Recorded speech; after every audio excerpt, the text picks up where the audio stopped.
and welcome back to the channel. I'm Paleo Pizza, and today we're going to be talking about Jurassic World Evolution 3. As you may know, we have the trailer and a website which comes with tons of information about the game to go and have a nosy into. So we're going to start off with the trailer and have a few looks at the things in there and break it down for you and see what interesting things we can see in the background.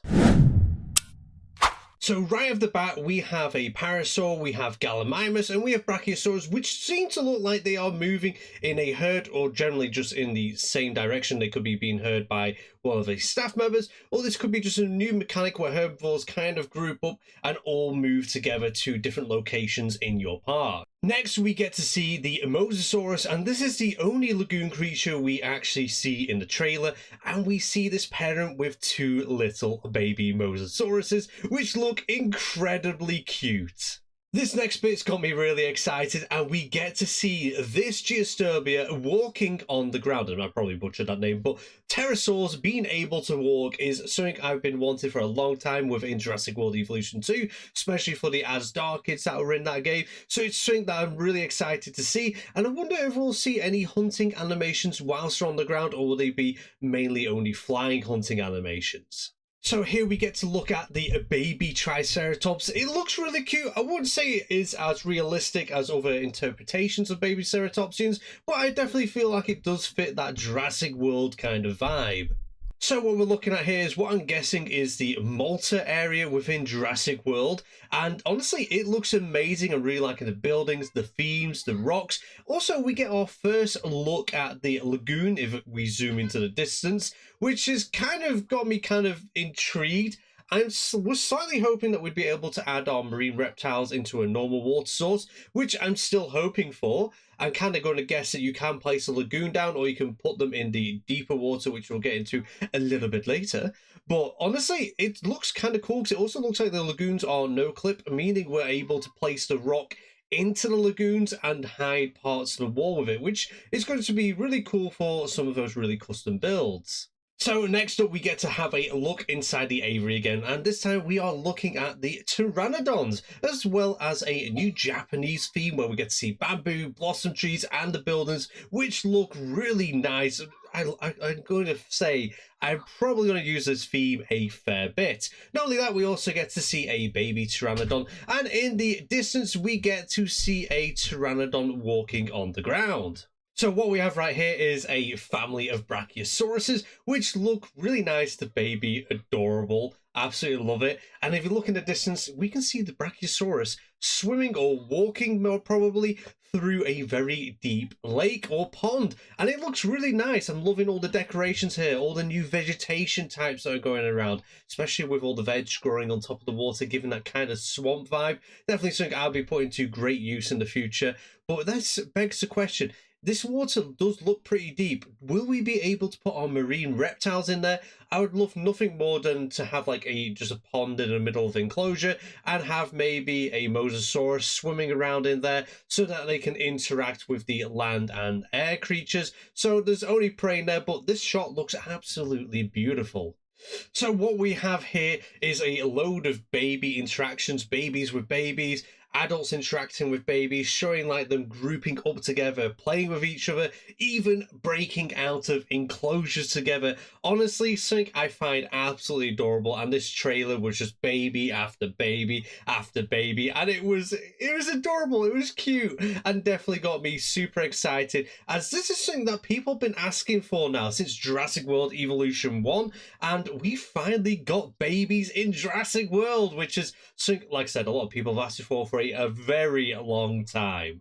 And then we finally get the reveal of the Jurassic World Evolution 3 logo and colour scheme, which I'm really enjoying, those cold blues and silvers. So as you can see right here, we also have tons of environmental tools to use. Now, I'm a little bit confused with what's going on at this bit. I'm not too sure if the rocks were hidden underneath the ground, or if it's something where you can like add additional things where when you are digging out the tool that it puts rocks there, but I'm not seeing that in the little menu that's on the side. But however, they may already just be under the ground and it's part of the thing, and then you could probably delete them afterwards or add more. And but it'd be really cool when we get to see a lot more of this, go into depth with it, because this is something I was, like I said, super excited for. In the background, again, you can see 2 lagoons where it looks like the rock has been placed on top of the borders. I'm going to guess you do place just a lagoon, and you can build on top of that lagoon in the different ways that you'd like to with no clip.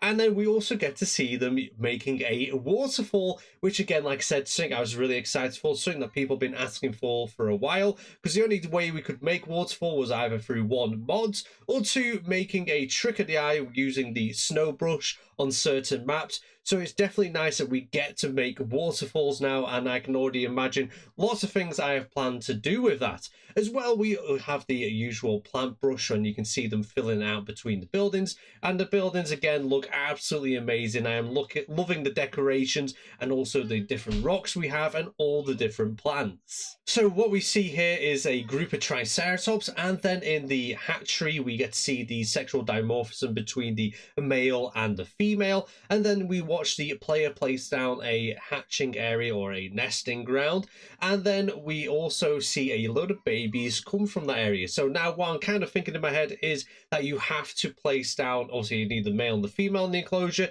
you place a nesting area down, which then the males and females go over there to put the babies, the eggs in that area, and then eventually the babies will hatch, and then they'll leave the nesting site to then go and join the parents. Now something I'll be definitely looking forward to doing is making like the Jurassic World, Lost World, Jurassic Park even Lost World T-Rex nesting ground, and also the Jurassic Park 3 Velociraptor nesting ground.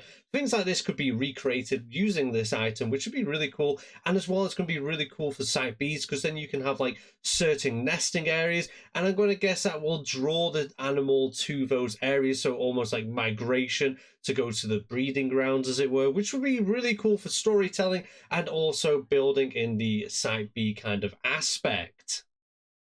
Something I want to tag on to that we see in the background as well is the transportation of the dinosaurs. As you can see, they are now actually in a crate rather than being dangled by ropes, which I always thought was a very odd look, and also added for some like very spaghetti noodle animations when getting lifted up too quickly. So it's nice to see that they have changed it to crates, a bit like what we used to do in Jurassic Park Operation Genesis. So this bit here, we get to look at the tropical biome, as well as a lovely family of Brachiosauruses, which is knocking around the log viewing gallery, which is making a return into the game. There's various other things that have made a return to the game, I just didn't mention it, but the log viewing gallery is my favourite viewing gallery, so I'm glad it's back here in Jurassic World Evolution 3. Then we get to look at an ATV, which is being played by the player, so I'm guessing they are frantically trying to go and fix the scenario that's going up at the top. Obviously there is a storm going on, as you can tell from the warning bars at the top, but not only that, if we look at the sides, we get to see some really nice decorational fencing, something that people have been wanting for a while. Also, we got the Malta fence, and we kind of had those concrete like, I don't know what you call them. I call it concrete fence. It's like a bollard or something like that. I don't know. But we had that for Jurassic World Evolution 2. So it looks like we are getting some decorational fencing. Now the question is, will we be able to stretch it out like the normal fencing that we have for our dinosaurs? Or are we going to be individually placing these? Which can be sometimes problematic, but if you're patient enough, it goes well. So this last shot brings us a beautiful scenery of the Japan map well, I'm guessing it's the Japan map looking at the scenery, but it looks absolutely incredible. And then we get the release date, which is the 21st of October, which from today, me recording this, is 136 days away. So yeah, I'm excited for it, and it's not too far away.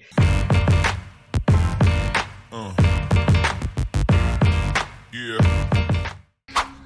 What's your story?